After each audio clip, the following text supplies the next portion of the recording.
Simulan natin ang ating question and answer portion sa Binibini mula sa Maynila.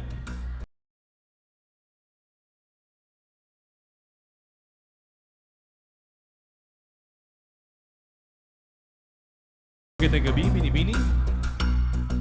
Bago mo sagutin ang iyong katanungan, ano bang nararamdaman mo sa mga sandaling ito? Well, I'm not gonna lie, and I'm still a bit nervous, but I feel good and mostly excited. What they say, if you prepare for something, there's no need to be nervous. Okay? Are you ready for the question? Maaari ka nang pumili ng iyong hurado.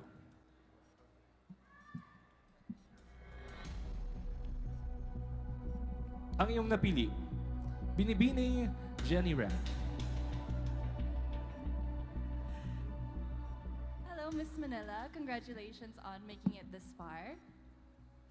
This is your question. Family is central to Filipino culture. How do you think the strong emphasis on family values in the Philippines shapes the society and individuals? I repeat the question. Family is central to Filipino culture. How do you think the strong emphasis on family values in the Philippines shapes the society and individuals? I think the family shapes the society in a way that it helps people understand each other better, and it leaves a positive impact on the society because everybody gets along and is more loving and understands each other more. So I believe that family is truly important because it keeps peace in our society and our country. Thank you.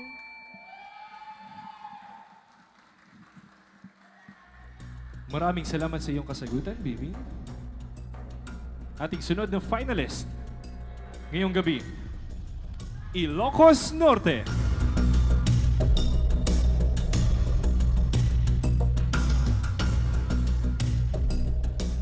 Miss Ilocos Norte, hindi na natin patatagalin pa.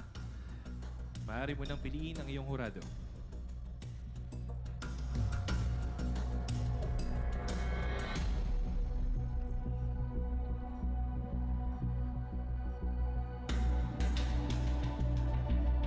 Ang iyong napili, Binibining Eren Antonio Noche.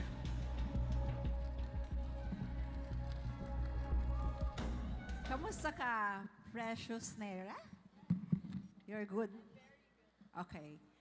Here's my question. Category, preserving cultural heritage or pagpapanatili ng cultural heritage. In English, in what ways do you believe we should preserve and promote Filipino cultural heritage for future generations? In Tagalog, sa anong mga paraan ka naniniwala na dapat nating pangalagaan at itaguyod ang pamana ng kulturang Pilipino para sa mga susunod na henerasyon? Thank you. I think that, when I joined this pageant, I was always passionate about promoting Philippines and preserving culture. It's not just some new advocacy because I joined this competition, but rather I've been advocating for this for a long time.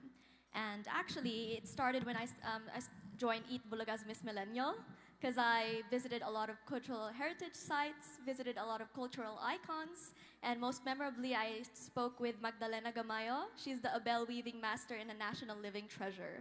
And I spoke with her, and she talked a lot about keeping the traditions of Ilocos Norte alive in the province. So in the local town of Panili, she helps preside lessons to keep the tradition of inabel making alive. Thank you. Thank you. Maraming salamat sa iyong kasagutan. Ating susunod na finalist ngayong gabi, Pampanga.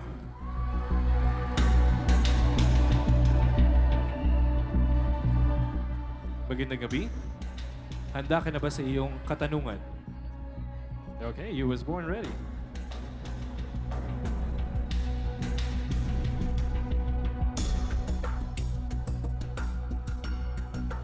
Ang iyong napili ay si Binibining Benilyn Amigo Molina. Hi, Hello po, good evening. good evening. Our category is about Bayanihang spirit. In English, this is the question. The Filipino concept of bayanihan involves community, unity, and helping one another. How can we promote this spirit of bayanihan in today's modern society? I will translate it in Filipino. So, ang konsepto ng Pilipino ng bayanihan ay kinapapalooban ng pagkakaisa ng komunidad at pagtulong sa isa't isa. Paano natin maisusulong ang diwa ng bayanihan sa modernong lipunan ngayon? Thank you. I firmly believe that Bayanihan is one of the iconic culture and values of Filipinas. And through Bayanihan, it fosters compassion and empathy. And I believe we can promote this in this time of modern generation if we were able to work hand in hand as one Filipino. Because Bayanihan, it is something that defines us identity as one Filipino. And I believe if we were able to have a collaborative effort to one another, we can make sure that no Filipinos will be left behind. Thank you and good evening. Maraming salamat sa iyong kasagutan. Mukhang nagustuhan ng iyong mga taga-suporta. Ang ating susunod na finalist ngayong gabi, Binibining mula sa Antipolo.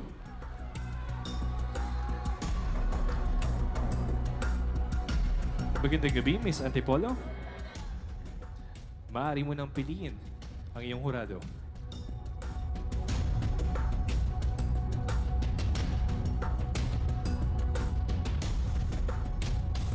Ang iyong napili, Binibining Pawi Ventura.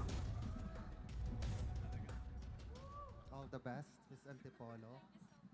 Okay, the category is Modern Challenges and Tradition o mga makabagong hamon at tradisyon. In English, in the face of modernization, how can Filipinos balance preserving traditional values and embracing progress? And in Filipino, sa harap ng modernisasyon, paano mababalanse ng mga Pilipino ang pagpapanatili ng mga tradisyonal na pagpapahalaga at pagyakap sa pag-unlad?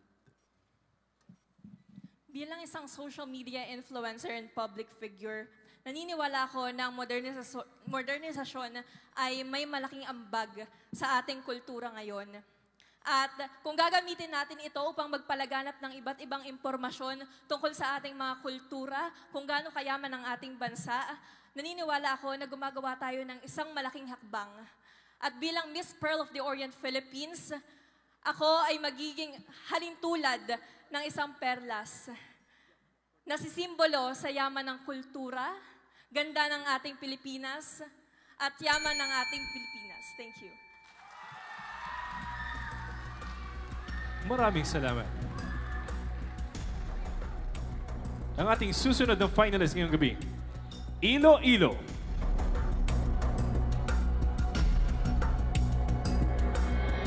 Magandang gabi, Miss Iloilo. Handa ka na ba sa iyong katanungan? Maaari mo nang piliin ang iyong hurado.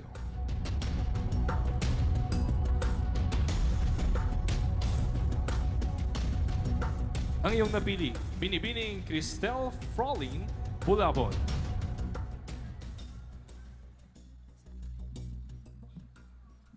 Good evening, Miss Iloilo. Good evening, ma'am. Okay, your category is influence of history on culture or impluensya ng kasaysayan sa kultura. In English, the Philippines has complex history influenced by various cultures. How has this historical background shaped Filipino culture and values today? In Filipino, ang Pilipino ay may malawak na kasaysayan na na iimpluwensyahan ng iba't ibang kultura? Paano hinubog ng makasaysayang background na ito ang kultura at pagpapahalagang Pilipino ngayon? Maraming salamat sa katanungan na iyan. Culture has a significant in our country, which is the Philippines. At ang ating mga kultura ay isa sa sumasagisag at sumasalamin bilang mga Pilipino. At naniniwala ako na bilang isang babaeng lumaki mula sa pamilya ng mga mangingisda, ang pagiging pangingisda ay dadalhin ko sa anumang lupalop ng mundo at gagawin ko ito sa pamamagitan ng pagpapakita kung gaano kaunlad ang Pilipinas, kung gaano kaganda ang mai-offer ng Pilipinas sa buong mundo. At naniniwala ako na kapag tayo'y nagkakaisa, maipapalawak natin ang mga kultura ng Pilipinas sa anumang lupalop ng mundo. Thank you. Maraming salamat, Miss Iloilo. Ang ating sunod na finalist na sasagot ng katanungan, Tarlac Province. Magandang gabi, Miss Tarlac. Maaari ka nang pumili ng iyong hurado.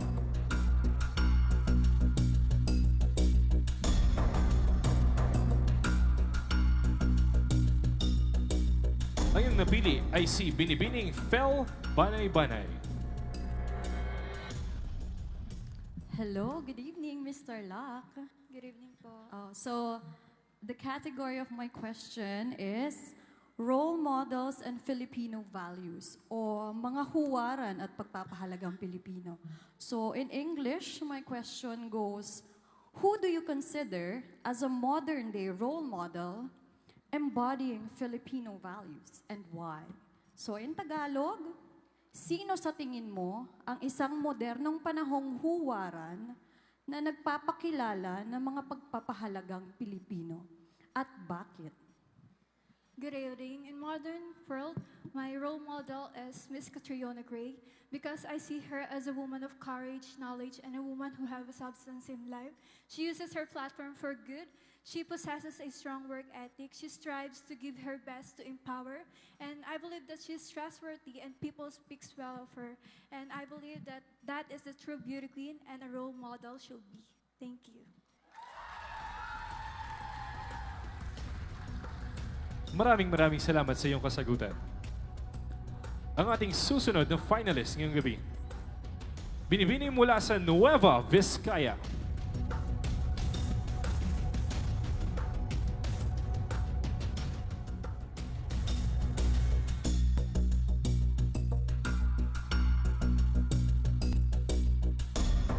Ang iyong napiling hurado, Ginoong Benjulu Sandro.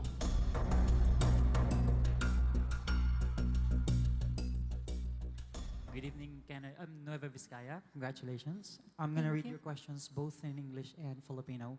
So your category is cultural pride and diversity o pagmamalaki sa kultura at pagkakaiba-iba. In English, the Philippines is known for its rich culture, heritage, and diversity. How do you think this diversity contributes to the country's identity on a global stage? In Filipino, kilala ang Pilipinas sa mamamayang pamanang kultura at pagkakaiba-iba. Paano sa tingin mo ang pagkakaiba-ibang ito ay nakakatulong sa pagkakakilanlan ng bansa sa buong mundo? Magandang gabi sa inyong lahat. Naniniwala ako na tayong lahat na Pilipino ay may pagkakaiba-iba.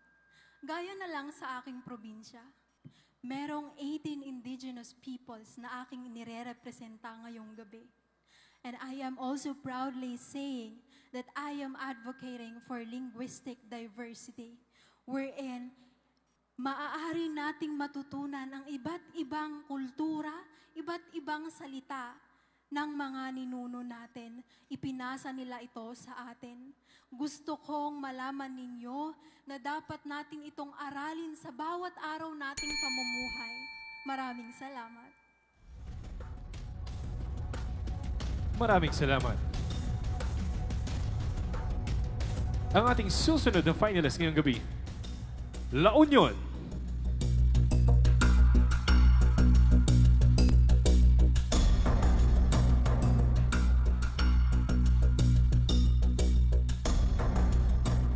Ang iyong napiling hurado, Ginoong Neil Perez.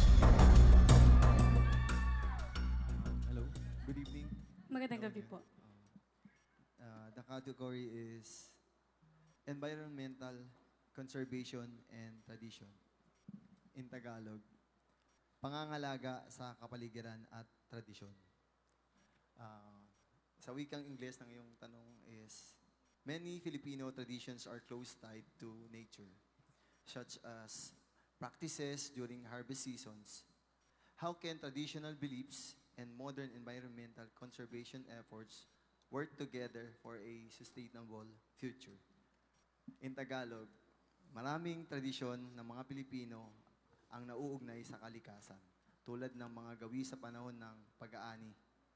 Paano mo magtutulungan ang mga tradisyon na paniniwala at mga makabagong pangangalaga sa kapaligiran para sa ating kinabukasan? Good evening, ladies and gentlemen. Our culture defines us, and as time passed by, it innovated. And I think that is why I have the project, or the Ganwati Obra, which is the project of arts. This is a program wherein local artists, especially in the pottery making, na iniisip po ng karamihan, ang putik ay madumi. Pero sa mga pottery makers po, ito ay kayamanan. Kaya samahan niyo po ako, tulungan niyo po akong ipagmalaki ang yaman ng Pilipinas. Maraming salamat po. Ang ating susunod na finalist, Malabon.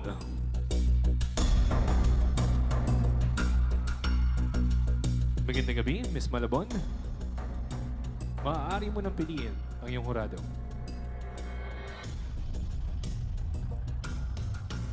Muli, ang iyong napili ay si Ginoong Neil Perez. Hi, Miss Hi. Hi, Miss Malabon. The category is traditional festivities o in Tagalog, mga traditional na kapistahan.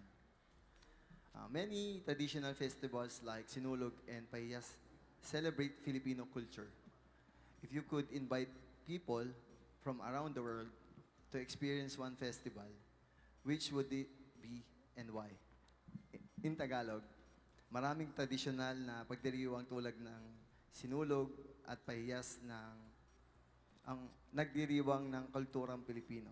Kung maaari mong anyayahan ng mga tao mula sa iba't ibang panig ng mundo upang maranasan ang isang pagdiriwang,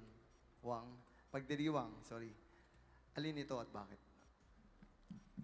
Bilang isang Malabueño, kung ako po ay mag-i-invite ng mga ibang tao or mga taga-ibang bansa, ang pipiliin ko pong kapistahan ay ang Tambobong Festival na nagmula sa aming lungsod, Malabon City. Dahil kung hindi niyo po alam, may 21 barangays po kami na every year nagsasama-sama at mahahalin tulad o sumasalamin po ito sa pagiging bayanihan namin. At naniniwala ako na ang Tambobong Festival ay hindi lang po siya basta-basta festival, kundi ito po ay kapistahan ng pagdiriwang ng sama-sama ng buong bansa. Thank you.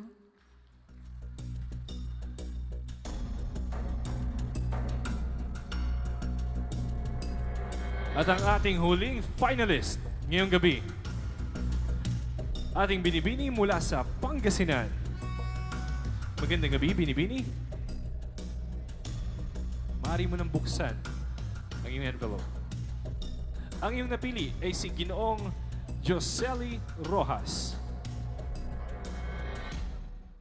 Hello, good evening, Ms. Pangasinan. Good evening. Okay, the category for the question is Filipino culture, cuisine, and identity, or pagkain Pilipino at pagkakakilalan. In English, Filipino cuisine is gaining popularity worldwide. How do you think promoting Filipino food can help promote the country's cultural identity internationally? And in Tagalog,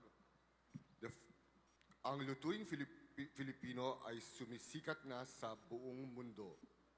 Sa iyong palagay, paano makakatulong ang pagtataguyod ng pagkaing Pilipino sa pagtulong at pagkakakilanlang pangkultura ng bansa sa buong mundo? Philippines is very rich in different cuisines. In each province, we have different foods that we offer. In my home province, we have binagoongan. And from bagoong itself, we have the root of it, which is asin. And asin depicts the diverse culture of Pangasinan. Each grain of salt is different in size, but it shares the same taste, which represents unity in diversity. And through this, I can promote the cuisines here in the Philippines through digital preservation. And I'm going to say that I am a proud Filipino, and I will